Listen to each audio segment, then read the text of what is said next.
Alright, so I know this game's a little bit old, but I'm going to go ahead and cover a game called Farm for Your Life. It's a game where you'll spend your time, well, not necessarily farming for your life, but you will spend it farming, and of course there are zombies in it, because, this game is from 2013. A time when zombies were all the rage and shoehorned into absolutely every single thing you could possibly imagine. Farm for Your Life, though, is actually a really enjoyable experience, but let's go ahead and get into the granular details of it. You'll spend your days building up a farm and also actually running a restaurant, oddly enough. And at nighttime, you'll have to defend your farm and your crops from zombies by, of course, throwing your crops at them. Okay, maybe that actually kind of defeats the purpose a little bit, but I digress. So we're going to go ahead and focus on the pros of the game first. One of the first things I'd like to mention is actually I really enjoy the soundtrack of this game. It doesn't overstay its welcome, it's nice and folksy and actually rather relaxing.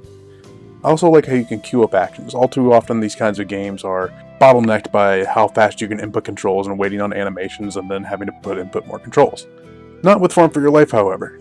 You can queue up to, I believe, up to 15 actions. The whole overall tone of the game is very relaxing and not too stressful at all. I also really like the bartering system in the game as well.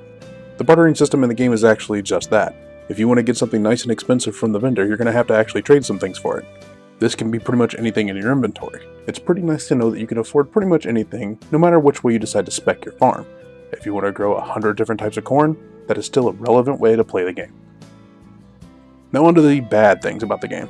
Now there's no controller support on the game, and that's really kind of a bummer because, well, I'm a very lazy guy who likes to sit on my couch and play video games. Also, it's very, very crashy. Basically, I would advise against ever alt-tabbing out of the game because it crashes about 50% of the time. Another thing you'll definitely notice is that the game was definitely chasing the fads of the time whenever it was released. You'll find things like farming, which is not that much of a fad back then, but you will definitely notice flavors of Diner Dash and Fruit Ninja. All in all, the game is a lot of fun and definitely worth picking up on a Steam sale. It's nothing to write home about, but definitely something fun to play whenever you're in between games.